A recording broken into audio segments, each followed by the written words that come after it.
Us imagineu un balcó fet d'ossos i calaveres? O una façana on les finestres semblen coves? I un bosc on les columnes fan d'arbres?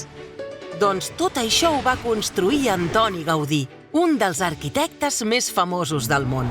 De petit, quan era un nen com vosaltres i vivia a Reus, era molt curiós. Li encantava mirar com el seu pare, que fabricava cassoles, convertia una làmina de metall en una olla només amb les mans i el foc. I quan anava de vacances al camp, al poble de Riudoms, es passava hores observant la natura i fent-se preguntes. Com s'aguanta dret un arbre? Per què els espirals dels cargols són com són? Amb 15 anys, amb dos amics anaven a veure el monestir de Poblet, que per l'abandó s'estava enrunant. Així, dibuixant restes de capitells i columnes antigues, ho va tenir clar. M'agradaria ser arquitecte. Va estudiar a Barcelona. La ciutat estava en plena transformació gràcies al progrés industrial i la riquesa que generava. S'havien enderrocat les muralles, s'estava projectant l'Eixample i a cada cantonada sorgien edificis d'estil modernista, un moviment artístic que ho abraçava tot. L'arquitectura, la pintura, els mobles de les cases, l'escultura. En aquest ambient és on Gaudí va fer les seves primeres cases. També va conèixer nous amics com Eusebi Güell, un ric empresari que li va encarregar moltes obres, com el Parc Güell. Es tracta d'un espai on les columnes semblen troncs. Els arcs fan forma d'onada i hi ha un drac de colors vius fet amb una tècnica molt divertida que encara es fa servir avui, el trencadís. Consisteix a fer mosaics amb trossos de ceràmica trencada que anaven a llançar a la brossa. O sigui que jo ja reciclava al segle XIX. Com veieu, Gaudí tenia unes idees del tot revolucionàries. Fixant-se sempre en la natura, a la Pedrera hi va fer una façana terrossa i ondulada, com les coves moldejades pel vent.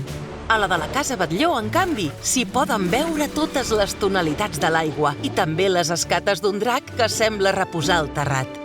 Però entre totes les obres que va fer, a la que va dedicar més temps, és el Temple de la Sagrada Família.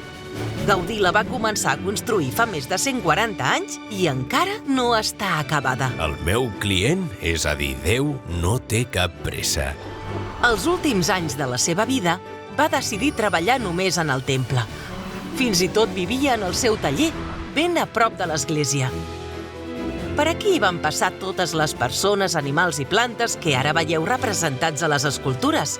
Doncs ell en feia de cadascun un motllo en guix per tenir-ne la forma exacta. Fins i tot vaig fer el motllo d'un ase. Es tracta de l'ase de la façana del naixement, l'única que va poder veure acabada. Juntament amb les altres dues façanes, configuren un conte de pedra que explica la vida de Jesús, Maria i Josep, mentre que les torres representen els 12 apòstols, els 4 evangelistes, la Mare de Déu i Jesús.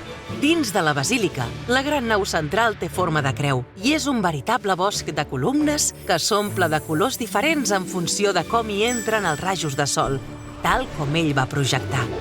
L'equip d'arquitectes i artesans que ara hi treballen han pogut seguir les seves indicacions fil per randa gràcies a les seves maquetes i dibuixos. I ho fan amb aquests ordinadors i impressores 3D que teniu ara, però també amb fang i guix, com ho feia jo.